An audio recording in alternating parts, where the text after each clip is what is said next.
सद्गुरुं ब्रह्मविद्वरम् अब सौंप दिया इस जीवन का सब भार तुम्हारे हाथों में। अब अब सौंप दिया इस जीवन का सब भार तुम्हारे हाथों में। हे जी तुम्हारे हाथों में और हार तुम्हारे हाथों में। है जीत तुम्हारे हाथों में और हार तुम्हारे हाथों में। मेरा मुझ में कुछ नहीं और जो कुछ है वो तेरा है। मेरा मुझ में कुछ नहीं और जो कुछ है वो तेरा। तेरा तुझको सौंपते क्या लागे है मेरा। तेरा तुझको सौंपते क्या लागे है मेरा। मेरा निश्चय एक ये एक बार तुम्हें पा जाऊं।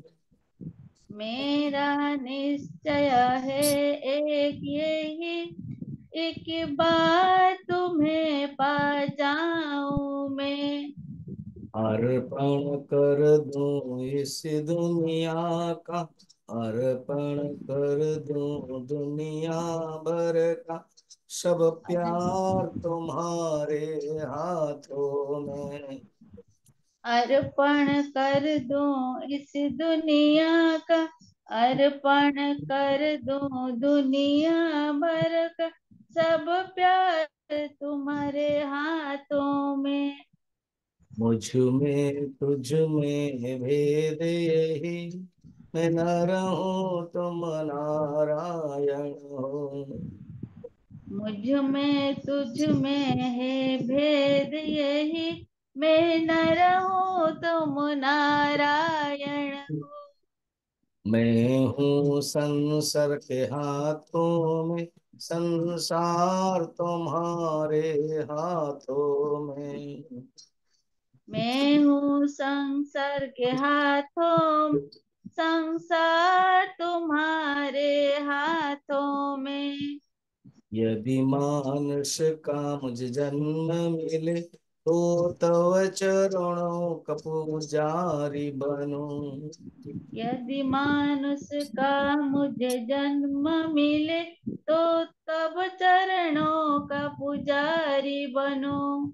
इस पूजक की एक एक रग का उतार तुम्हारे हाथों में। इस पूजक की एक एक रंग का होता तुम्हारे हाथों में। अब सौंप दिया इस जीवन का सब भार तुम्हारे हाथों में।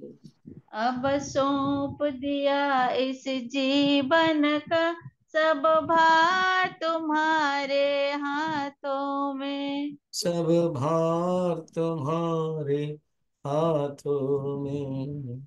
सब भार तुम्हारे हाथों में। बोल सदगुरुनाथ महाराज की। जय। पार्वती पतये हर हर महादेव। जीवन मुक्त लक्षण। जीवन मुक्त नाम स्वस्वरूपो अखंड ब्रह्म ज्ञानेन तथा ज्ञान बाधन द्वारा। अच्छा, ये जीवन मुक्त हो गला पर जगत अच्छी कि नहीं, सामने जो तांगर जगत अच्छी कि नहीं। देखो, जीवन मुक्त हो गला पर से सब ब्रह्म देखुଛନ୍ତି, सर्वम खलिदम ब्रह्म। तो ब्रह्म कहला माने जगत ଆଉ ନାହିଁ। ନାଇଁ ନାଇଁ, ବ୍ରହ୍ମ ସତ୍ୟ ଜଗତ ମିଥ୍ୟା କୁହାଯାଇଛି। ସେଇଠି ଯୋଉ ଜଗତଟା କୁହାଯାଇଛି ସେଇଠି ଜଗତର ନାମ ରୂପ ଅଂଶଟା। ତ ଯୋଉ ନାମ ରୂପ ଅଂଶ କୁହାଯାଇଛି ଏ ମିଥ୍ୟା। କାରଣ କଳସର ସ୍ୱତନ୍ତ୍ର ସତ୍ତା ନାହିଁ ମାଟି ଛାଡିକି। ତ କୁହାଯିବ ମାଟି ହିଁ ସତ୍ୟ, କଳସ ମିଥ୍ୟା। ତାମାନେ କଳସର ଯୋଉ ନାମ ରୂପ ମିଥ୍ୟା। ଜଗତ ଦେଖାଯାଉଛି ଆମ ଦୃଷ୍ଟିରୁ, ଏଣୁ ଆମର ଯୋଉ ଜଗତଟା ଦେଖାଯାଉଛି ଅନୁଭବ କରୁଛନ୍ତି ତାକୁ ବାଧିତ ବୃତ୍ତିରେ, ବାଧିତାନୁବୃତ୍ତି କହନ୍ତି। ଦେଖାଯିବ କିନ୍ତୁ ସମସ୍ୟା କରିବନି। ଆକାଶ ନୀଳିମା ଦେଖାଯାଉଛି ତ ସମସ୍ୟା କରୁନି। ସେ ନୀଳ ନୀଳ ରଙ୍ଗ ବର୍ଷା ଭଳିଆ ପଡୁନି, କାରଣ ଏଟା ନାହିଁ। ବାଧ ସାମାନ୍ୟାଧିକରଣ। ବାଧ ସାମାନ୍ୟାଧିକରଣରେ କଣ ହୁଏ, ଦିଟା ଯାକ ସମାନ ଅଧିକରଣରେ ଅଛି, କିନ୍ତୁ ଗୋଟେ ବାଦ ହେଇଗଲେ ଆଉ ଗୋଟେ ହିଁ ଦେଖାଯିବ। ଦିଟା ଯାକ ଏକାଥରକେ ଦେଖାଯିବନି। ରଜ୍ଜୁ ଆଉ ସର୍ପ,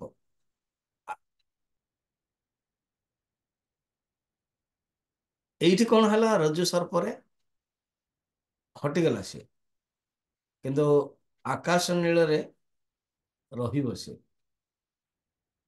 କିନ୍ତୁ ସେ ସମସ୍ୟା କରିବନି।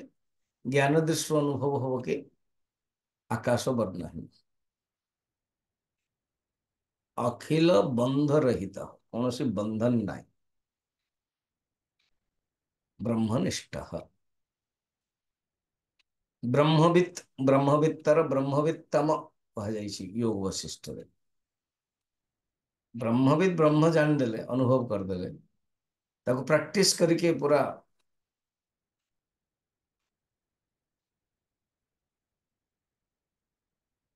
ସେ କଣ କରୁଛନ୍ତି, ଅଭ୍ୟାସରତ ହେଇଗଲାଣି, ଆଉ ଦୃଢ ନିଷ୍ଠ ହେଇଗଲା ମାନେ ବ୍ରହ୍ମବିତ୍ତମ।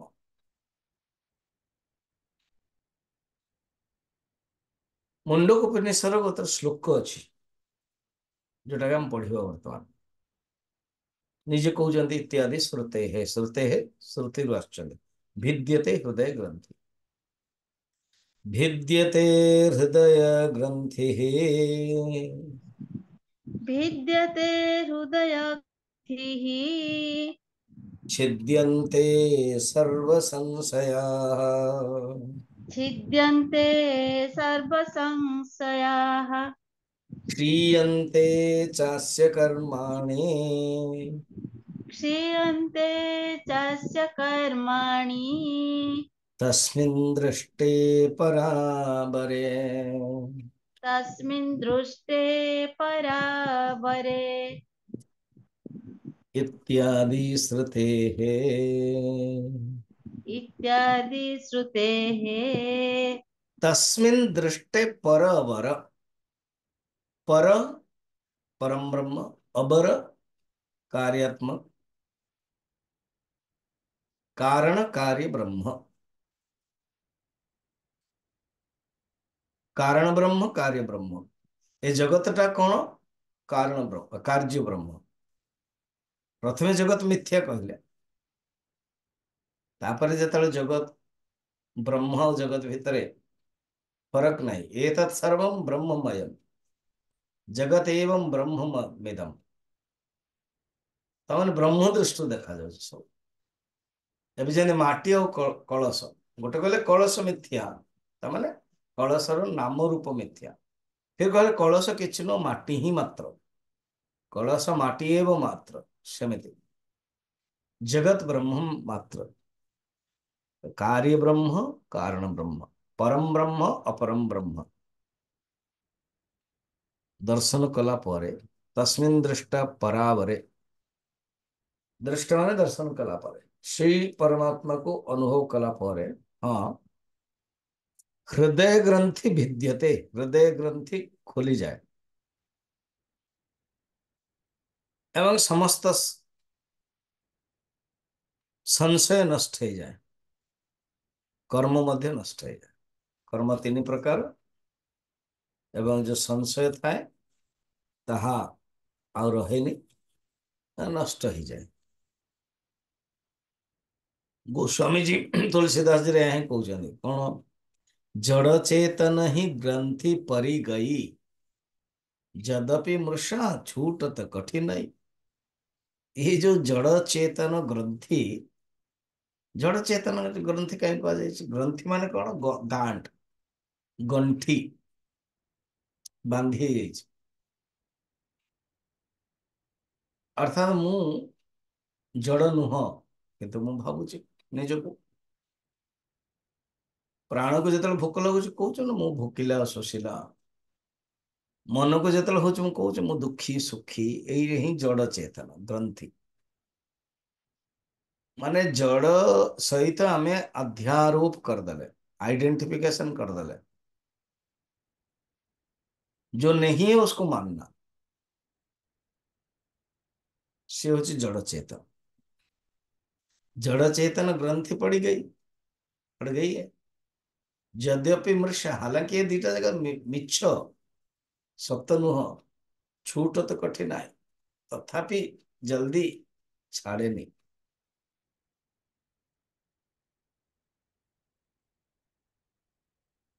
अविद्या काम कर्म ये चक्र ही हृदय ग्रंथि कहते। अविद्या काम कर्म, अविद्या वासना, काम बुद्धि रे अंतःकरण रे थिवो। अविद्या काम कर्म ये होची जड़ चेत ग्रंथि नष्ट ही जाए, छोटा तो कठिन है। मृषाले मध्य ये बहुत कठिन रे जाए, अज्ञान ही माने ज्ञान ही गला माने अज्ञान नष्ट ही जाए। भिद्यते हृदय ग्रंथि छिद्यन्ते सर्व संशया, समस्त संशय नष्ट ही जाए। पदार्थ परमात्मा विषय, परमात्मा को पाई, परमात्मा को नहीं की जेते सब संदेह, जन्म रु मृत्यु पर्यंत जेते सब अच्छी ता सब नष्ट हो जाए। कर्म मध्य नष्ट हो जाए। विवेक चूड़ामणि रे डिटेल डिस्कशन होता को प्रारब्ध, फिर आउ प्रारब्ध कौन काम का प्रारब्ध कौच जिते जीव नष्ट हो गला आउ प्रारब्ध ना। मन थी कहार गोटे कहानी,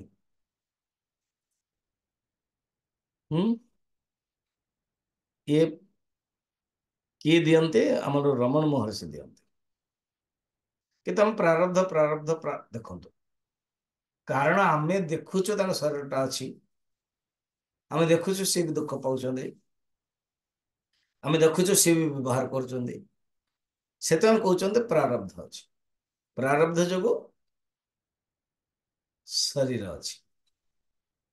अच्छा, प्रारब्ध एवं ज्ञान ए दीटा भाई एरा विरोध नुह, कि ज्ञान प्लस संचित कर्म विरोध, ज्ञान प्लस क्रियमाण कर्म विरोध नहीं। से ज्ञान ही गला पर जो कर्म कर कर्म आभास, कर्म करिकी भी कर्म करूना, करवन्नपि न करोति, एटा कटिगला, संचित मध्य कटिगला, बस ये दीटा विरोध। तम प्रकाश बता, अंधकार एवं प्रकाश जमती ये विरोध, किंतु प्रारब्ध ज्ञान दीटा जगह थी। अच्छा, मन अच्छे आपणकर शंकराचार्य फिल्म गोटे अच्छे, शंकराचार्य फिल्म आप बर्तमान तो बहुत सुविधा अच्छे ना यूट्यूब, तेणु जो जहाँ पाखे टाइम अच्छी 2 आवर्स 2 घंटा बाहर करो, एमती गप सपरे बा फिल्म रे टीवी रे समय पड़े जाऊँगी, आप यूट्यूब रे बाहर कर दिंतु शंकराचार्य, तो जी आपन को फ्री स्पेस दो जार नेटफ्लिक्स अच्छे तो बढ़िया। के जन कह सब किसी बुझे आप कौन कौन नेटफ्लिक्स कौन कहते, जो मैंने यूट्यूब फोबिया से जानी थे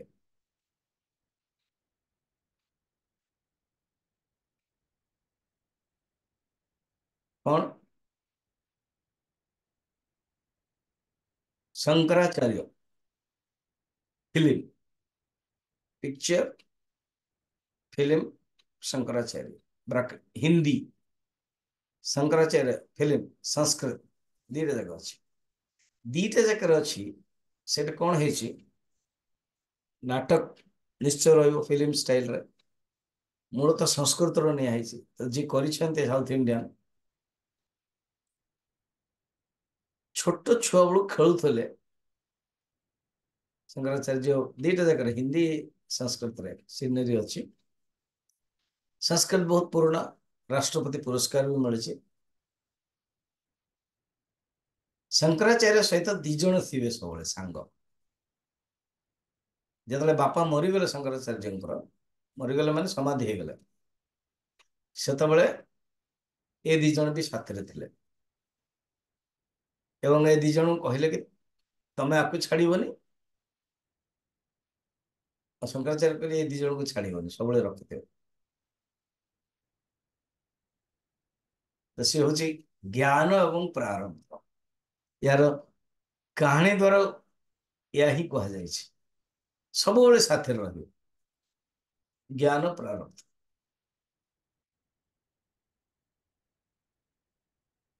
टे ड्रामाटिक स्टाइल रे भी कह जाए प्रारब्ध दुखी हो जाऊ तो माने प्रारब्ध खराब थी।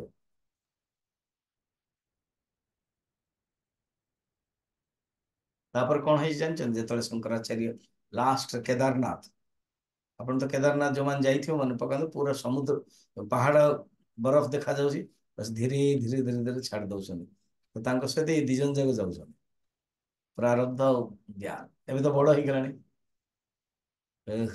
भिद्यते हृदय ग्रंथि छिद्यन्ते सर्व संशया क्षीयन्ते चास्य कर्माणि तस्मिन् दृष्टा परे। हाँ मु कहूली रमण महर्षि कहते देख बाबा तांकर क्षीयन्ते ये उपनिषद वाक्य भी देखते समस्त कर्म दीटा कर्म जीव बोली लिखाई क्षीयन्ते चास्य कर्माणि कर्माणि माने बहुवचन समस्त कर्म जदि केवल दीटा कर्म होता कर्मणि होता माने प्रारब्ध मत नष्ट है नहीं नहीं नहीं नहीं प्रारब्ध अच्छी अब जबरदस्त मानव जदि कौन कारण क्वेश्चन होना तर से आंसर देवाई प्रारब्ध कह पड़े जदि ज्ञान हो गला रही कहीं बस आंसर प्रारब्ध क्वेश्चन मत पचार ना जब अनुभव हो देन आउ प्रारब्ध शब्द ना से बुझापी बहुत सुंदर एग्जांपल कहते गोटे पुरुषर तीनोटी पत्नी थिले तीनोटी पत्नी रे गोटे जड़े होचंती कलिकता रे आ गोटे होची बॉम्बे रे आ गोटे होची दिल्ली रे ला तो सी कौन करे बिजनेसमैन दिल्ली रे किस दिन रहे एतले गवर्नमेंट रो पेपर पेपर सब करियो पड़ियो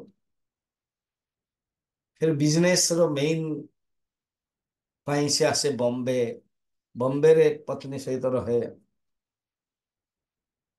दिल्ली बॉम्बे ही गला आ गोटे कलकत्ता कलकत्ता मार्केटिंग करने से आसे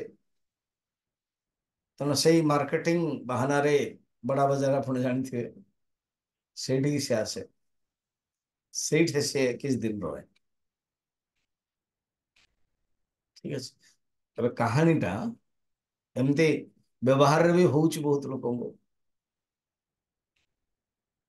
अलग अलग जगह अलग अलग पत्नी थे जड़े जन को जना भी थी जन को जना भी नथिबो मिछ कथार माने लुचेकी करा होतो आ के जन जना भी थो उपाय नहीं क्लियर थो कि समस्ते दुखी होते तुम आसुन आसुन ताक भल पाच बेसी मत भल पाउन बड़ा ये सब चलते से चाहो कहानीटा तो बर्तमान लोकटा को मारदेले हाँ कहानी रे मारदेले हाँ मारिया पड़ो कहीं होते भी जाकर क्लाइमैक्स हो कहानी जिते बड़े मरीगला कौन या कह कि कलिकता स्त्री तो पूरा कल्चर एनु चूड़ी फुड़ी सब भांगीदेला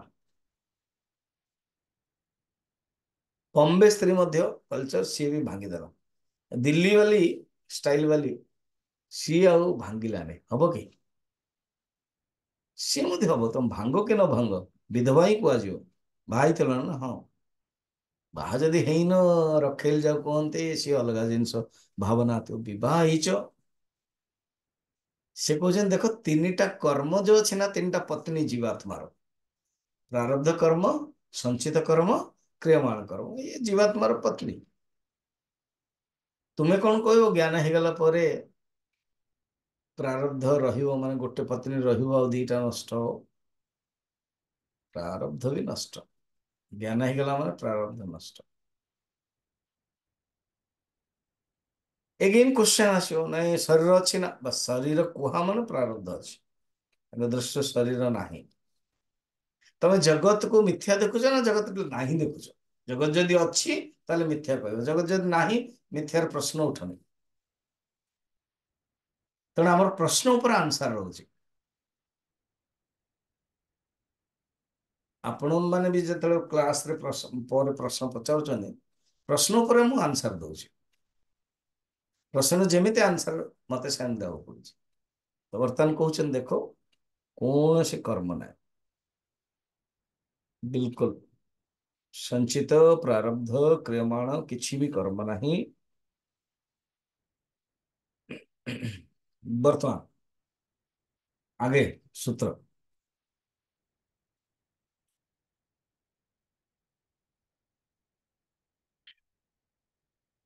ଜୀବନ ମୁକ୍ତ ଶବ୍ଦରେ ହିଁ ଆସିଯାଉଛି, ସେ ଅଛନ୍ତି, ବଞ୍ଚିଛନ୍ତି। ଜୀବନ, ଜୀବନ ମାନେ while living, ଜୀବନ जीते हुए, जीवा अवस्थाରେ, ଜୀବନର ଅର୍ଥ ଅର୍ଥାତ ଜୀବା ଅବସ୍ଥାରେ ମୁକ୍ତ, ତା ମାନେ ଶରୀରଟା ଅଛି। ଆଉ ଦେନ ସବୁ କିଛି ଆନ୍ସର ଆସିବ ଆଜ୍ଞା। ଦେନ वी हैव टू एक्सेप्ट ପ୍ରାରବ୍ଧ, କାରଣ ବଞ୍ଚିବାଟା ରହିଲା। ନାଇଁ ତ ଖାଲି ଲେଖିଦିଅନ୍ତୁ ମୁକ୍ତ, ବ୍ରହ୍ମନିଷ୍ଠ ମୁକ୍ତ, ତାମାନେ ଆଉ ପ୍ରଶ୍ନ ଉଠୁନି। କଣ? ସବୁଥିରେ ଯିଏ ସର୍ବମ୍ ବ୍ରହ୍ମମ୍ ସର୍ବମ୍ ଖଲିଦମ୍ ବ୍ରହ୍ମ, ରେ ରେ सर्वं ब्रह्ममयम्, सर्वं ब्रह्ममयम्, किं वचनीयं, किं रचनीयम्, ସବୁ କିଛି ବ୍ରହ୍ମ। ଯାହା ରଚନା କରାଯାଇଛି, ଯାହା ବଚନା କରାଯାଇଛି, ୟା ଅବଚନୀୟମ୍ ଅରଚନୀୟମ୍, ସବୁ କିଛି ବ୍ରହ୍ମ। ଦେନ୍ ଆଉ କିଛି କୋଶ୍ଚିନ୍ ନାହିଁ। ଯେତେବେଳେ ଆମେ ଦେଖୁଛୁ, ଅଛି, ଅନୁଭବ କରୁଛୁ, ସତ୍ତା ପ୍ରଦାନ କରୁଛୁ, ସତ୍ତାକୁ ଅସ୍ତିତ୍ୱକୁ ସ୍ୱୀକାର କରୁଛୁ, ଦେନ୍ ବୈରାଗ୍ୟ ଆଣିବା ପାଇଁ କୁହାଯାଉଛି ନାଇଁ ବ୍ରହ୍ମ ସତ୍ୟ ଜଗତ ମିଥ୍ୟା। କେବଳ ସର୍ବମ୍ ଖଲିଦମ୍ ବ୍ରହ୍ମର ଶବ୍ଦ ସରିଗଲା, ଆଉ ଫିର ଜଗତରେ ଆସୁନି।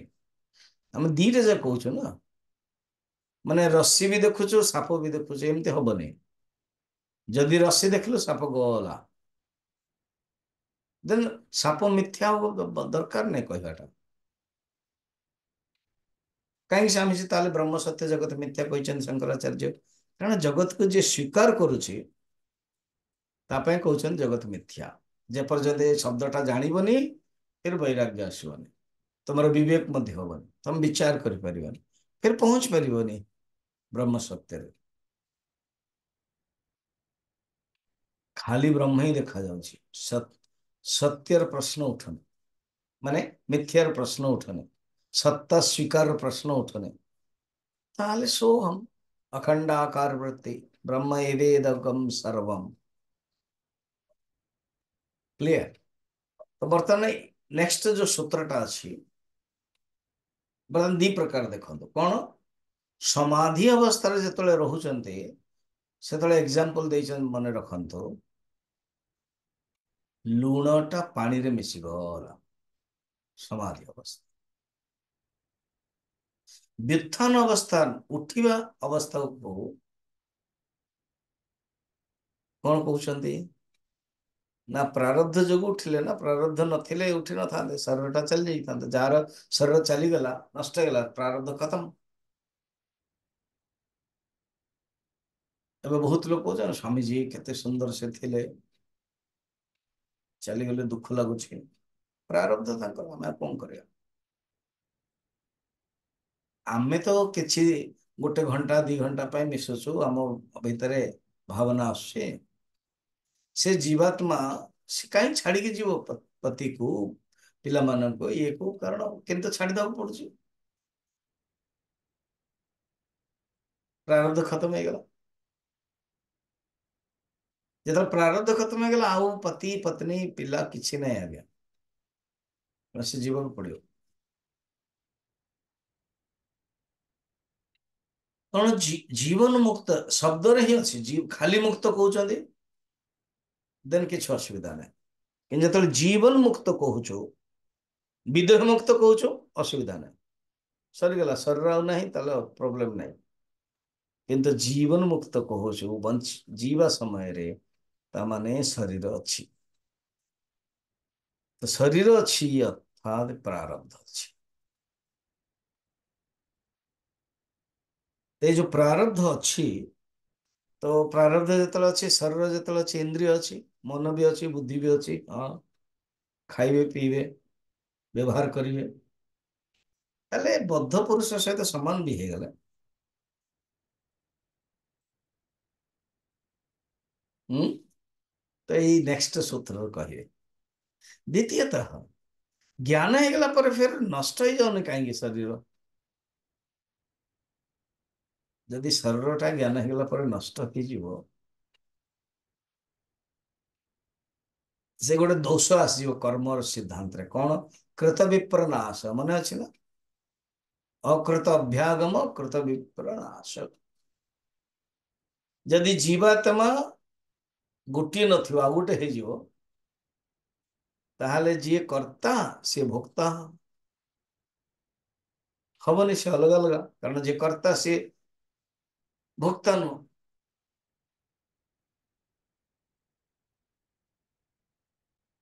ये क्षणिक विज्ञानवाद रे बड़ा मुश्किल, न्यायालय ପାଇଁ क्षण बौद्ध धर्म बहुत मुश्किल, ସେମାନେ ସ୍ୱୀକାର ହିଁ କରିବେନି।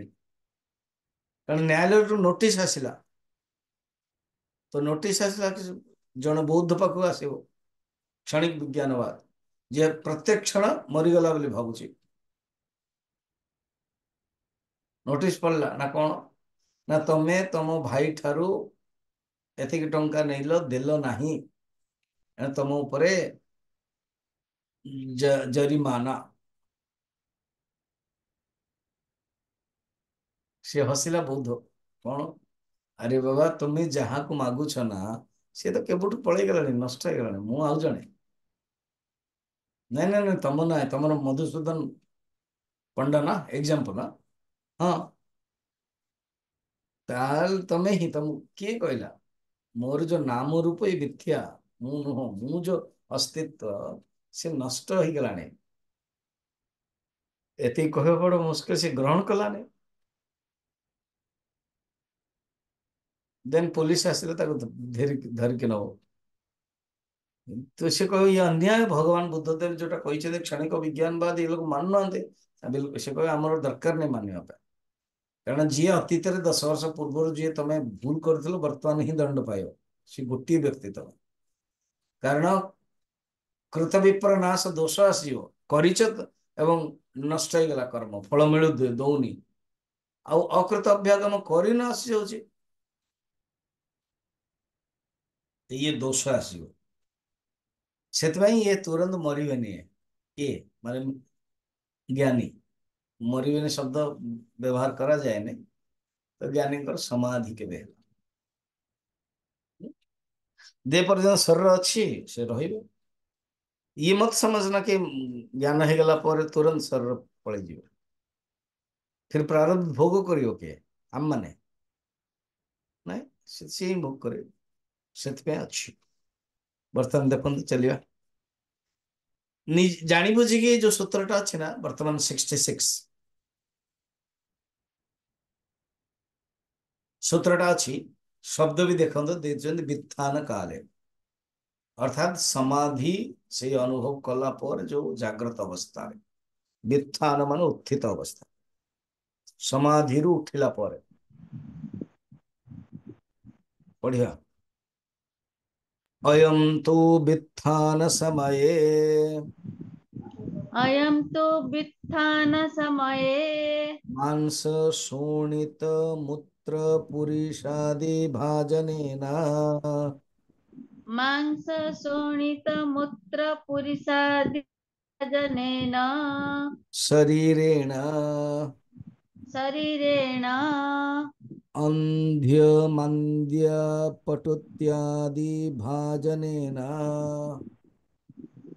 अंधमंद्य पटुत्वादि भाजनेन।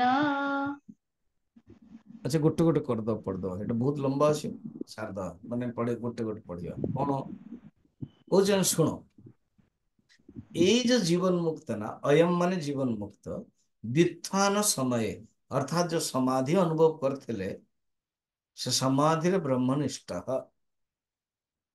अनुभव होइतला व्युत्थान हे गला परे हाँ ए शरीर इंद्रिय मन बुद्धि सब काम करियो मांस शोणित मूत्र पुरीषादि भाजनेन अर्थात ये शरीर कौन ये शरीर मांस पुरीष माने शोणित माने रक्त शोणित मूत्र मूत्र पुरीषादि माने मल पुरीष मल जैन धर्म रे थिला ना पुरीष गोटे शब्द ସେମାନେ ପୁରା ବେଦା ମାନେ अंतर अंतर को पुरीष कहते मल इज इंपोर्टेंट से इनरटा ये जो भोजन कला पर जो आमे लेट्रिन जाउछो से मल नुह एठी एही मल कହୁଛନ୍ତି ये जो शरीर मांस रहिबो मांस ଅଛି ମାନେ କିଛି ନା କିଛି କାଟି ହେଇଯିବ ଆଉ ରାସ୍ତାରେ କିଏ ଯାଉଥିବେ ଆକ୍ସିଡେଣ୍ଟ ହେଲା ତାଙ୍କର ବା କିଏ ବାଡେଇ ଦେଲା ବା କିଛି ହେଲା ବା ରୋଗ ହେଲା କ୍ୟାନ୍ସର ହେଇଗଲା ବାହାର କରାଯିବ ମାଂସ କନେକ୍ଟେଡ ଶରୀରର ନା ଶରୀର ତ ଉଡି ଯାଉନି କର୍ପୂର ଭଳିଆ କର୍ପୂରକୁ ବି ଉଡିବା ପାଇଁ ସମୟ ଲାଗୁଛି ତୁରନ୍ତ ଉଡୁନି ସେଣ୍ଟ କେବଳ ଉଡି ଯାଉଛି ମାନେ ସେଣ୍ଟ ଦେଖାଯାଉନି ତାର ସ୍ମେଲଟା ରହୁଛି ସେଇ ସମୟରେ ଦେଖାଯାଉନି କାରଣ ସଲିଡ ନୁହଁ ନା ଲିକ୍विଡ ରୁ ଗ୍ୟାସ ହେଇଯାଉଛି ଲିକ୍विଡ ରୁ ଗ୍ୟାସ ହେଇଯାଉଛି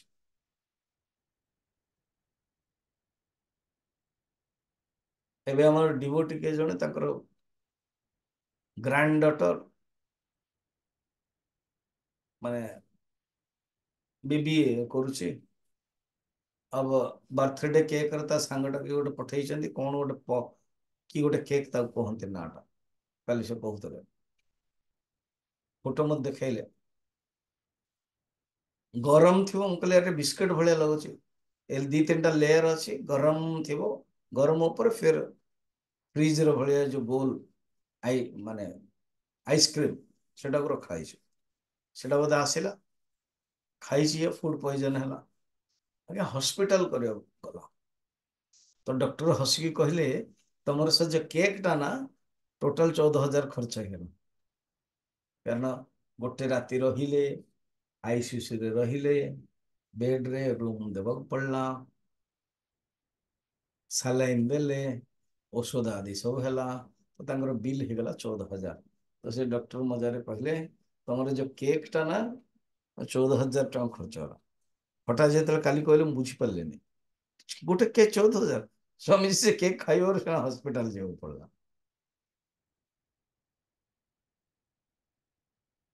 क्लियर जदि कौनसी जीवन मुक्तर प्रारब्ध एमती अच्छी भोग करने को अच्छी बस यही अच्छा एमती देखियो गले से जो आइसक्रीम समस्ते खाउछन समस्त हे नथियो सी पटने पर्टिकुलर से जो हेइथिबो किसी गरम ठंडा रिएक्शन हे कि गोटे फूड पॉइजन माने प्रथमे से आइसक्रीम खराब हे गला तापर सेडो खाइथिबे ये शरीर रे फूड पॉइजन हैला अच्छा एमती भी बर्तमान सब एते बड़टा कहउछन मो भौणी खाइला भौणी किछि हेनी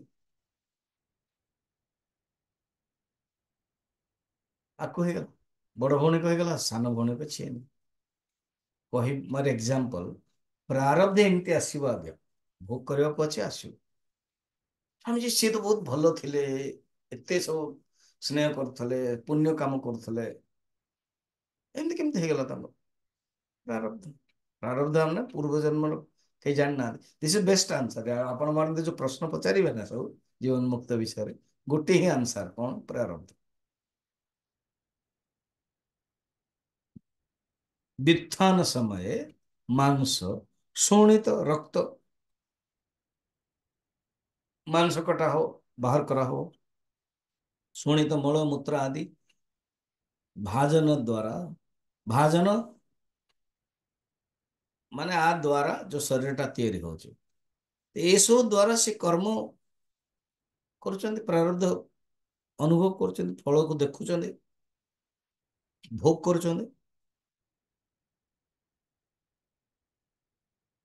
ଶରୀର અંદર ପରିବର୍ତ୍ତନ ହବନି, ଯେମିତି ନାଇଁ ନାଇଁ ନାଇଁ ବ୍ରହ୍ମ ଜ୍ଞାନ ହେଇଗଲା ପରେ ତାଙ୍କର ମାଂସଟା ଶରୀରଟା ଚେଞ୍ଜ ହେଇଯିବ, କିଛି ଚେଞ୍ଜ ହବନି, ଯେମିତି ସେମିତି ରହିବ। ପୂର୍ବରେ ଯାହା କରୁଥିଲେ ତାହା କରିବେ। ଆଉ କୁହାଯାଏ ସ୍ୱାମୀ ବିବେକାନନ୍ଦ ବା ରାମକୃଷ୍ଣ ପରମହଂସ, ରାମକୃଷ୍ଣ ପରମହଂସ ମାଛ ଖାଉଥିଲେ, ପୂର୍ବରୁ ଖାଉଥିଲେ, ଜ୍ଞାନ ହେଇଗଲା ପରେ ବି ଖାଉଛନ୍ତି, ସେମିତି କିଛି ନାହିଁ। ତତ୍ତ୍ୱବୋଧର ମନେ ଅଛି ନା, ସେ ହିଁ କହିଥିଲେ। ଆରେ ପୂର୍ବାନୁବୃତ୍ତି, ପୂର୍ବରେ ଯାହା ଅନୁବୃତ୍ତିରେ ସେଇଟା ହିଁ କରଉଥିଲେ। ମାଂସ ଶୋଣିତ ମୂତ୍ର ପୁରୁଷାଦି ଭାଜନେନ ଶରୀରେଣ, ହେଲା। ତ ଶରୀରରେ ଯାହା ଯାହା ସବୁ ଅଙ୍ଗ ଅଛି, ମାଂସ ଅଛି, खून ଅଛି, ମଳ ଅଛି, ମୂତ୍ର ଅଛି, ସେ ସେମିତି ଚାଲିଥିବ। ଏ ନା କି ଜ୍ଞାନ ହେଇଗଲା ପରେ ମଳମୂତ୍ର ବନ୍ଦ ହେଇଗଲା। ଆମର ଧାରଣା ରହୁଛି। ପୂଜ୍ୟ ଗୁରୁଦେବ ଜୀବନ ମୁକ୍ତ ପ୍ରସଙ୍ଗରେ ଗୋଟେ ଲେଖିଛନ୍ତି। ଆ ଗୁରୁ ତପୋବନଜୀ ମହାରାଜ, ଆପଣ ଶୁଣିଥିବେ କାହାଣୀ ଗୁରୁଦେବଙ୍କର। ଗୁରୁଦେବ କହିଲେ ତୁମ ୱାକିଂ କର, ଆଉ ଯାଅ। ତ ୱାକିଂ କରିକି ପୁନେ ପାଖକୁ ଗଲେ, ପ୍ରବଚନ ଦେଲେ, ତାପରେ ଭାବିଲେ ଚାଲ କେରଳ ଯିବା, ତାଙ୍କ ଗାଁକୁ। ତ ଏର୍ଣ୍ଣାକୁଲମ ଗାଁରେ ବାପା ଥିଲେ କୁହାଯାଏ,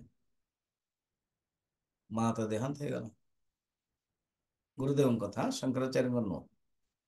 ଶଙ୍କରାଚାର୍ଯ୍ୟ ଉଲ୍ଟା ହେଲା, ପ୍ରଥମେ ବାପା ଚାଲିଗଲେ, ମା ପରେ ଗଲେ। ମାଙ୍କୁ ଦୀକ୍ଷା ମଧ୍ୟ ଦେଇଛନ୍ତି, ତାପରେ ମା ଚାଲିଗଲେ, ହେଲା। ତ ଗୁରୁଦେବ ଗଲେ। ଗୁରୁଦେବ ଯେତେବେଳେ ପହଞ୍ଚିଲେ, କୋଉ ସମୟରେ ସମସ୍ତଙ୍କ ଗାଁରେ ପୁରା ଗହଳି ହେଇଗଲା। ଲୋକ କହିଲେ ଆରେ ଯୋଉ ଏମିତି ବୁଲୁଥିଲା ନା, ଏଠି ଯୋଉ ପାଠ ପଢୁଥିଲା, ଯୋଉ ଏମିତି କରୁଥିଲା, ସେମିତି କରୁଥିଲା, ସିଏ ବର୍ତ୍ତମାନ ସନ୍ନ୍ୟାସ ହେଇଛି, ପୁରା ହିମାଳୟରେ ସନ୍ନ୍ୟାସ ହେଇଗଲା, ବ୍ରହ୍ମଜ୍ଞାନୀ ହେଇଗଲା, ବର୍ତ୍ତମାନ ସେ ଆସିଛି। ତେଣୁ ବାପାଙ୍କୁ କହିଲେ ତମ ପୁଅ ଆସିଛି? କୁଆଡେ ଗଲେ? ସେ କହିଲେ ସାୱାର ନଉଛନ୍ତି। ଇଂଲିଶରେ, ଆମେ ଓଡ଼ିଆରେ କହିବୁ ଗାଧଉଛନ୍ତି। ସାଙ୍ଗେ ସାଙ୍ଗେ ଯୋଉ ଲୋକ ଆସେ, ଆଚ୍ଛା ବ୍ରହ୍ମଜ୍ଞାନୀ ଗାଧାନ୍ତି? ସେ ଯାଉ ଆସିଲେ, ଦେଖିଲେ, ଦେଖିକି କହିଲେ ହଉ ପଳେଇବେ। ତାପରେ ଖାଇବା ପାଇଁ ବସିଛନ୍ତି, ଆଉ କିଛି ଲୋକ ଆସିଲେ, ଅଲଗା ଅଲଗା ସବୁ ମୁହଁରୁ ତୁଣ୍ଡେ ତୁଣ୍ଡେ ବାଇଦ ନା, ଆରେ ସେ ସନ୍ନ୍ୟାସ ହେଇଯାଇଛି, ବ୍ରହ୍ମଜ୍ଞାନୀ ହେଇଯାଇଛି, ଖାଉଛନ୍ତି। ଆଚ୍ଛା ବ୍ରହ୍ମଜ୍ଞାନୀ ଖାଆନ୍ତି? ତ ଆମ ଭଳିଆ ତାହେଲେ। ତାପରେ କିଛି ସମୟ ପରେ ଗୁରୁଦେବ ଟିକେ ଶୋଇଲେ। ଦିନ ବେଳୁ ଏମାନେ ଆସିଛନ୍ତି ଦେଖିବା ପାଇଁ, ଅଲଗା ଲୋକ ସବୁ ଶୁଣି ଶୁଣି, ଯୋଉମାନେ ଆସିନାହାନ୍ତି, ଆଉ ମୁଁ ଯାଇଥିଲି, ସେ ଖାଉଥିଲି, ସେମିତି କିଛି ନାହିଁ। ମୁଁ ସିଏ ବି ଖାଆନ୍ତି, ଆମେ ବି ଖାଆନ୍ତୁ, ଏମିତି ଟିକେ ଆଉ ଟିକେ କମେଣ୍ଟ ବି କରିଛନ୍ତି। ଇଏ କହିଥିଲେ ନ୍ୟାପ୍ ନଉଛନ୍ତି, ନ୍ୟାପ୍ ଇଂଲିଶରେ କୁହନ୍ତି ଶୋଇବାଟା।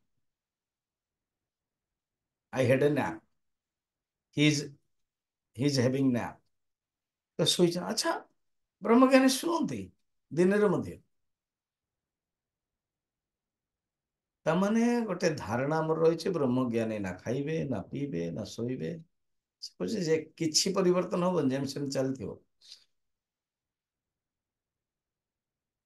এই ସାଧନା କାଳ ସମୟରେ ଯଦି ଶରୀରଟାକୁ ଖରାପ ବ୍ୟବହାରକୁ ପରିବର୍ତ୍ତନ କରେଇଛନ୍ତି, ତାହେଲେ ସେଇଟା ଚାଲିବ, ଯଦି ନାହିଁ ନାହିଁ। ରାମକୃଷ୍ଣ ପରମହଂସ ଯଦି ମାଛ ଖାଉଥିଲେ, ପରିବର୍ତ୍ତନ ସେ କରିନାହାନ୍ତି। ତାଙ୍କ ପାଇଁ ବହୁତ ସୁନ୍ଦର କୁହାଯାଏ କି ସେ ମନଟା ଏମିତି ସମାଧିରେ ରହିଯାଆନ୍ତି, ତ ଯେମିତି ଗୋଟେ ଡଙ୍ଗାର ଯୋଉ କଣ ସେଟାକୁ କହନ୍ତି, ରସି, ଉଁ, ସେଇଟା ଯଦି ଛାଡିଦେବେ ତାହେଲେ କଣ ଗଲା, ଜାହାଜଟା ସମୁଦ୍ରରେ ବୁଡିଯିବ। ତାକୁ ସେଥିପାଇଁ ସେ ରସିକୁ ବାନ୍ଧିବାକୁ ପଡିବ। ସେମିତି ଥରେ ମନଟା ଚାଲିଗଲା ମାନେ ସମାଧିରେ, ଆଉ ଲିନ ହେଇଯିବ, ଶରୀରଟା ତ୍ୟାଗ ହେଇଯିବ। ତେଣୁ ସେଇ ମନକୁ ଆଣିବା ପାଇଁ କାହିଁକି ବ୍ୟବହାରରେ କରୁ, ଦେନ୍ ତାଙ୍କୁ ମାଛ ଦିଆଯାଉଥିଲା, ଦେନ୍ ସେ ଖାଉଥିଲେ, ସୋ ଦ୍ୟାଟ୍ ସାଂସାରିକ ବ୍ୟବହାରରେ ଆସିବ। ଇଏ ଗୋଟେ ଏକ୍ସେପସନାଲ କେସ୍ ଏମିତିଆ ରାମକୃଷ୍ଣ ପରମହଂସ। ଏମିତି ଆହୁରି ବି କେତେ ଜଣ ଏକ୍ସେପସନାଲ ଅଲଗା ଅଲଗା କାହାଣୀ ମାଧ୍ୟମରେ ଦଉଛନ୍ତି। ଆଉ କବୀର ଦାସ ଜ୍ଞାନୀ ହେଲେ, କିନ୍ତୁ ତାଙ୍କର ଯୋଉ ତନ୍ତି କାମ ସେ ଛାଡୁଥିଲେ କି ନାଇଁ, କରୁଥିଲେ। ଝିନି ଚାଦରିଆ ହେଲା। ଆଚ୍ଛା, ତାପରେ ଦେଖନ୍ତୁ, ପଢନ୍ତୁ, ମୁଁ ପଢୁଛି। ଆନ୍ଦ୍ୟ ମାନ୍ଦ୍ୟ ମାନ୍ଦ୍ୟ ପଟୁତ୍ୟାଦି अन्धमन्द्यपटुत्वादि भाजनेन इन्द्रियग्रामेण। भाजनेन इन्द्रियग्रामेण ଆଚ୍ଛା, କହୁଛନ୍ତି ତାଙ୍କ ଅନ୍ଧାପନ ହେଇଗଲା, ଜଡତା ହେଇଗଲା, ଆଉ ଇନ୍ଦ୍ରିୟର କିଛି କାମ, କଣ କହୁଛନ୍ତି ଶୁଣୁନି, ଶୁଭିବନି। ବହୁତ ଋଷି ମାନେ ସନ୍ଥ ମାନେ ଅଛନ୍ତି ବା ଗୃହସ୍ଥ ମାନେ ଅଛନ୍ତି, ଜ୍ଞାନ ହେଇଯାଇଛି କିନ୍ତୁ ଏସବୁ ଶରୀର ଆରମ୍ଭ ହଉଛି। ଅପାଟବ, ଅକୌଶଳ, ଇନ୍ଦ୍ରିୟର କୌଶଳତା ଆଉ ନାହିଁ, ବୁଝି ବି ପାରୁନାହାନ୍ତି ଏଇ ସବୁ ଇନ୍ଦ୍ରିୟ କନେକ୍ଟ ନେଇକି। ଏହା ସମ୍ଭବ ହେଇପାରେ। ତ ଇଏ କଣ, ପ୍ରାରବ୍ଧ କେମିତି କେମିତି ଆସିବ। ଫେର ବର୍ତ୍ତମାନ ଭୋକ ଶୋଷ କଥା, असनाया पिपासा शोक मोहादि भाजने भयाजनेन अंतकरणेन च।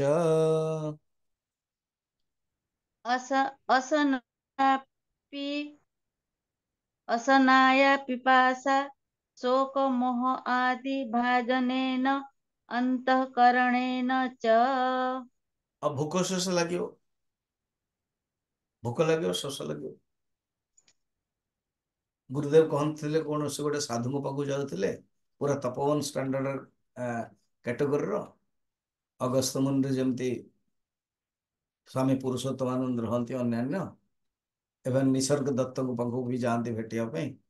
ତ କହିଲେ କି ଆମ୍ବ ଦେଇକି ଯାଆନ୍ତି। ତପୋବନଜୀ ମହାରାଜ ତ ମିଠା ଆମ୍ବ ପଡିଥିବ, କହିବେ କି ଯାଇକି ଫିଙ୍ଗି ଦିଅ, ଏମାନେ ଭାବିଥିବେ ଯାହା ମିଳିବ, ଏବଂ ଜାଣିଦେବେ କି ଚିନ୍ମୟ ତୋ ଭିତରେ ଆସକ୍ତି ଆସିଯାଇଛି, ହଁ, ବାସ୍ ଯାଇକି ଫିଙ୍ଗି ଦିଅ। ଫିଙ୍ଗିବାକୁ କରିଛନ୍ତି, ଏତେ ବୈରାଗ୍ୟ ତପୋବନଜୀ। ତେଣୁ କୁହନ୍ତି, ଗୁରୁଦେବ କୁହନ୍ତି, ମୁଁ ତାଙ୍କୁ ଦେଲି,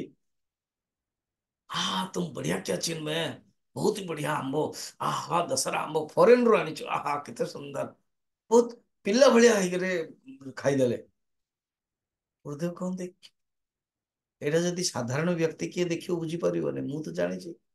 କଣ, ଜ୍ଞାନ ସହିତ ଆର କିଛି କନେକ୍ସନ ନାହିଁ। ଜ୍ଞାନ ହବ ବୋଲି ଯେ ଖାଇବାଟା ବି ହବନି, ବା ତାଙ୍କର ପିଲା ଯୋଉଟା ଇଚ୍ଛା, ତାଙ୍କର ଯୋଉ ଇଣ୍ଟରେଷ୍ଟ ଥିବ ସେଇଟା ବି ବାହାରିବନି, ୟା କିଛି ନୁହଁ, ବାହାରିବ ଏଇଟା।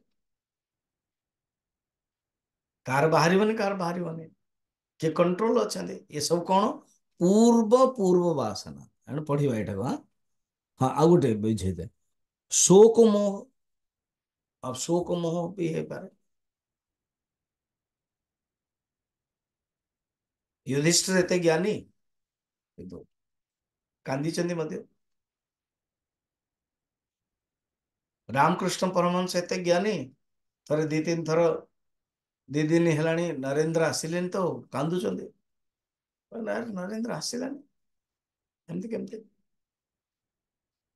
ନାବିକକୁ ଏପଟେ ପିଟୁଛନ୍ତି, ଆଙ୍କୁ ବି କାଟୁଛି, ଇଏ ବି କାନ୍ଦୁଛନ୍ତି। ମାନେ ଏ ସବୁ ସମ୍ଭବ।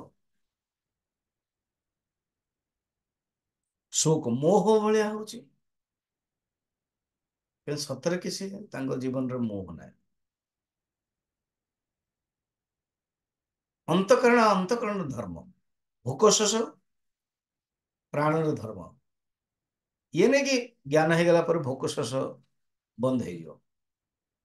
ତାର କାରଣ ପ୍ରାରବ୍ଧ କିଛି ନା କିଛି ମାଧ୍ୟମରେ କରିବ। କିଛି ଯଦି ନାହିଁ ନର୍ମାଲ ଅଛି, ବହୁତ ବଢିଆ, ପ୍ରାରବ୍ଧ ନର୍ମାଲ। ଆଉ ଏମିତି ଯଦି ଆସିଲା ଏବନର୍ମାଲ ପ୍ରାରବ୍ଧ, ଅନିଚ୍ଛା ପ୍ରାରବ୍ଧ, ପରେଚ୍ଛା ପ୍ରାରବ୍ଧ, ଭୋଗ କରିବାକୁ ଅଛି ଏଣୁ ଆସିବ ସିଏ। ଏଇଠି ଦେଖନ୍ତୁ, ପୂର୍ବ ପୂର୍ବ ବାସନୟା କ୍ରିୟମାଣାନି କର୍ମାଣି ଭୁଜ୍ୟମାନାନି। ପୂର୍ବ ପୂର୍ବ ବାସନାରୁ ଯୋଉଟା କ୍ରିୟମାଣ କର୍ମ ଏବଂ ଭୋଗ ହେଇଥିବା ପ୍ରାରବ୍ଧ କର୍ମ, ଭୋଗ କରିବାକୁ ପଡିବ ପ୍ରାରବ୍ଧ କର୍ମ।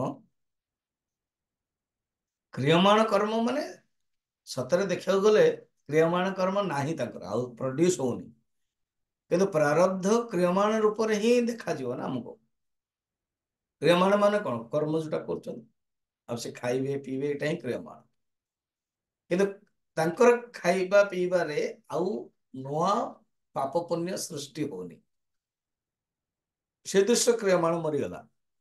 ଆଉ ପ୍ରାରବ୍ଧ ଶରୀରଟା ଅଛି ତ, ଯୋଉଟା କର୍ମ ହବ ସେ କ୍ରିୟମାଣ, ଆଭାସ ମାତ୍ର ହେଲା। ତ ଯୋଉ ଦେଖା ଯାଉଛି ଜ୍ଞାନ ଅବିରୁଦ୍ଧ ଆରବ୍ଧ, ଜ୍ଞାନର ଅବିରୁଦ୍ଧ ଇଏ, ଏବଂ ଅଜ୍ଞାନକୁ ସେ ନଷ୍ଟ କରିଦେଇଛି। च पश्यन्नपि बाधितत्वात् परमार्थतः न पश्यति। पढ़िବା टिके, पूर्व पूर्व वासना क्रियमाणी कर्माणि भुज्यमानानि बोध पढ़िले ना नहीं? ज्ञान पढ़िन अविरुद्ध आरब्ध फलानि ज्ञान अविरुद्ध आरब्ध फलानि च पश्यन्नपि च पश्यन्नपि बाधितत्वात् बाधितत्वात् परमार्थतः न पश्यति। परमार्थतः न पश्यति। अज्ञान नष्ट हेबारु सत्तरे परमार्थ दृष्टिରୁ ସେ କିଛି ହେଲେ ଅନୁଭବ କରୁନାହାନ୍ତି। परमार्थ दृष्टिରୁ नथिंग इज देयर, को प्रारब्ध କିଛି नथिंग, सब ब्रह्म ही ब्रह्म मात्र। ତାଙ୍କୁ କଣ ଦେଖାଯାଏ? ଇନ୍ଦ୍ରଜାଲ ଭଳିଆ, जादूगर ଭଳିଆ। यथेन्द्र जालमिदम् इति यथन्द्र जालम् इदम् इति ज्ञानवान् तदिन्द्रजालं पश्यन्नपि ज्ञानवान् तत् इन्द्रजालं पश्यन्नपि परमार्थम् इदम् इति न पश्यति। परमार्थम् इदम् इति पश्यति। इदम् इति न पश्यति। इदम् इति न पश्यति। पश्यति करदो तो मुश्किल है, जो न पश्यति अर्थात सत्तरे तांको ପାଇଁ କିଛି ନାହିଁ। ये जगतरा कौन? इंद्रजाल।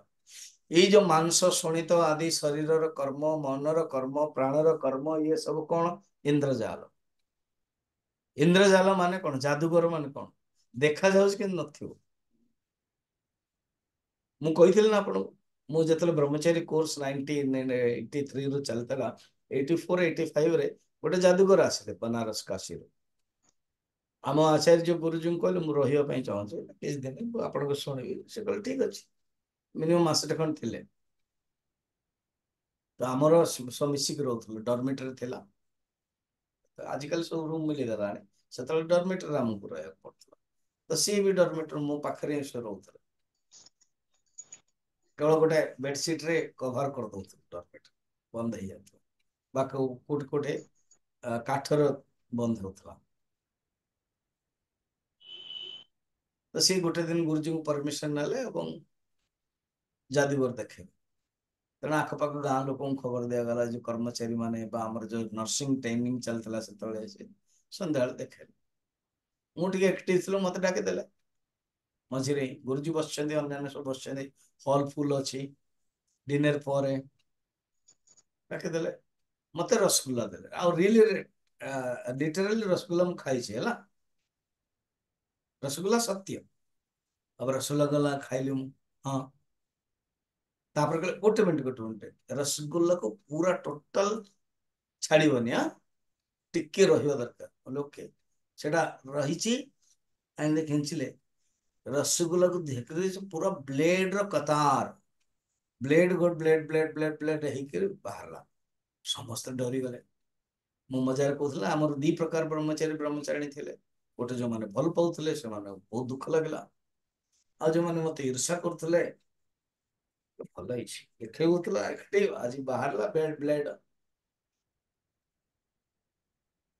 ଆଚ୍ଛା, ମତେ ବି ଲାଗୁଥିଲା କଣ ସତରେ କିଛି, ମତେ କିଛି ସମଥିଙ୍ଗ କିଛି ଲାଗୁନଥିଲା, କିନ୍ତୁ ମୁଁ ଅନୁଭବ କଲି ମତେ ଘଣ୍ଟାଟେ 2 ଘଣ୍ଟା ପର୍ଯ୍ୟନ୍ତ ସେ ଟିକେ ଖସ ଖସ ଖସ ଖସ ଲାଗିଲା ହେଲା। ତ ଗୁରୁଜୀ ମଧ୍ୟ पचारे प्रवचन में भी, धन गुरुजी को उत्तर देवा ପାଇଁ सुविधा ହେଲା। वेदांत चाल रहे कि इसके अंदर से जो निकला ब्लेड है, ये जादूगर जानते हैं वो सत्य नहीं है, मिथ्या है नहीं। और तुम लोगों को दिखाई दिया, जो ब्लेड दिखाई दिया वो सत्य है, और उसके अंदर से निकला है वो मिथ्या है ही नहीं। पूछो इसको, उसको दुख लग रहा था कि तो अगर ब्लेड निकला कहाँ हो, बिल्कुल किसी नहीं। तामाने कौन, एटा हूँ इंद्रजाल।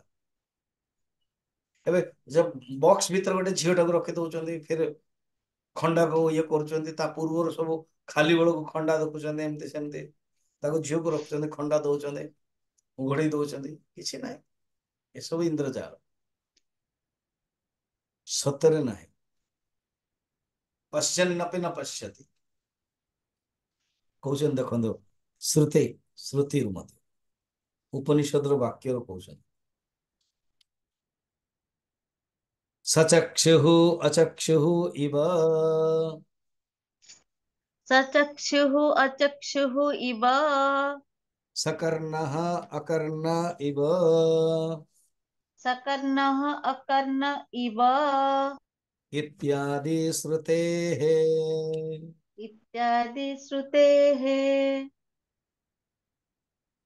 कहते वस्तुतः से परमात्मा आखि रहित, किंतु आखि बाला भलिया लगुच, कान रहित किंतु कान बाला भलिया लगुच। ये शास्त्र वर्णन अच्छे।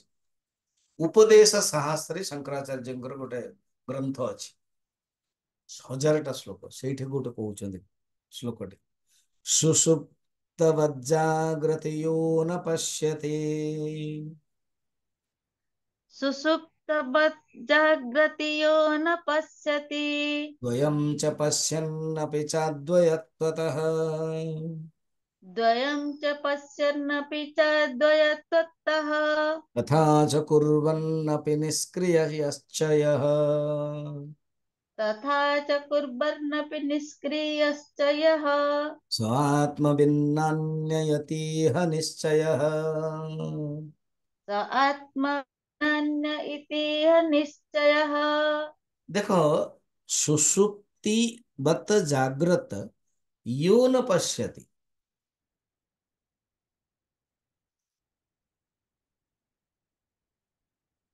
जागरण काल रे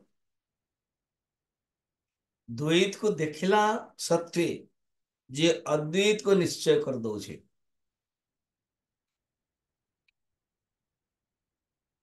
सी देखुनि जमते शोला बेलू पुरुष ताको देखा जाऊनि, आम जो शोचु आमको स्वप्न अलग जिनस, जो शोचु आमको जगत देखा जाऊनि।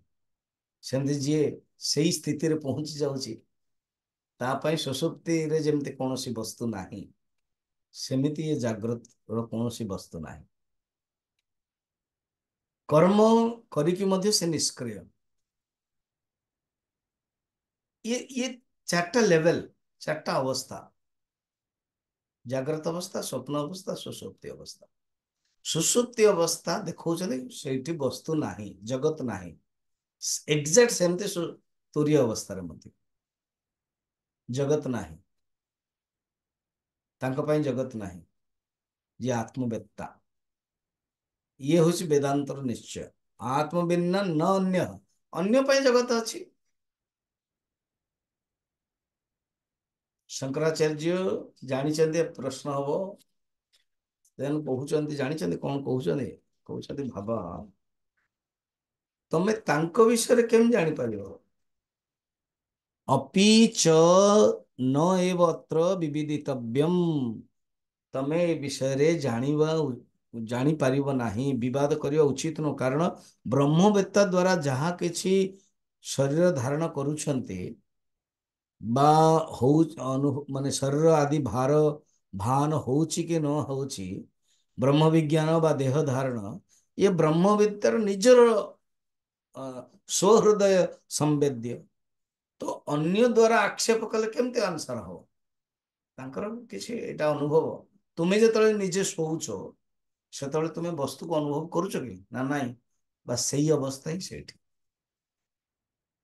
ଏଣୁ ତୁମେ ବେଶୀ ଆଉ କୁହନି। ଶୋଇଲା ବେଳକୁ କିଛି ଜଣା ପଡୁନି, ସେମିତି ଉଠିଲା ପରେ ସର୍ବମ୍ ଖଲିଦମ୍ ବ୍ରହ୍ମ, ଆଉ ଏ ଜଗତର ନାନାତ୍ଵ କିଛି ନାହିଁ। ନାଇଁ ନାଇଁ ସେ ଖାଉଛନ୍ତି, ତାଙ୍କ ଦୃଷ୍ଟିରୁ କିଛି ନାହିଁ। ତାଙ୍କ ଦୃଷ୍ଟିରୁ ତିନିଟା ଯାକ ସ୍ତ୍ରୀ ମରିଗଲେ। ଆମେ କହିବା କି ନାଇଁ ଦିଲ୍ଲୀର ସ୍ତ୍ରୀ ବିଧବା ହେଇନି, କୋଲକାତା ସ୍ତ୍ରୀ ବିଧବା ହେଇଗଲା, ବମ୍ବେ ସ୍ତ୍ରୀ ବିଧବା ହେଇଗଲା, ଦିଲ୍ଲୀର ସ୍ତ୍ରୀ ନା, ତିନିଟା ଯାକ ବିଧବା। ସେମିତି ଜୀବାତ୍ମାର ହିଁ ତିନିଟା କର୍ମ, ଜୀବାତ୍ମା ହିଁ ଚାଲିଗଲା, ତେଣୁ ପ୍ରାରବ୍ଧ ବି ନାହିଁ। କିନ୍ତୁ କହୁଛେ ନାଇଁ ନାଇଁ ନାଇଁ ନାଇଁ ନାଇଁ, ଜ୍ଞାନ ତ ହେଇଗଲା କିନ୍ତୁ ବର୍ତ୍ତମାନ ଜୀବାତ୍ମା ଅଛି, ଶରୀର ଅଛି, ତାହେଲେ ପ୍ରାରବ୍ଧ ଅଛି। ଜୀବନ ମୁକ୍ତର ଲକ୍ଷଣ ଆହୁରି କହିବେ, ଦିଟା ଶ୍ଲୋକ ଅଛି ନା ଦି ଦିନି, ଦେଖ କହିବେ। ଆଜିଠାରୁ ଗୀତା 17 ଚାପ୍ଟର, ଶ୍ରଦ୍ଧାତ୍ରୟ ବିଭାଗ ଯୋଗ ହେଲା, ଆପଣ ମାନେ ଶୁଣିବେ, ଯଦି କାହାର ପ୍ରଶ୍ନ ଅଛି ପଚାରନ୍ତୁ। और कुछ? चलो और कुछ किसी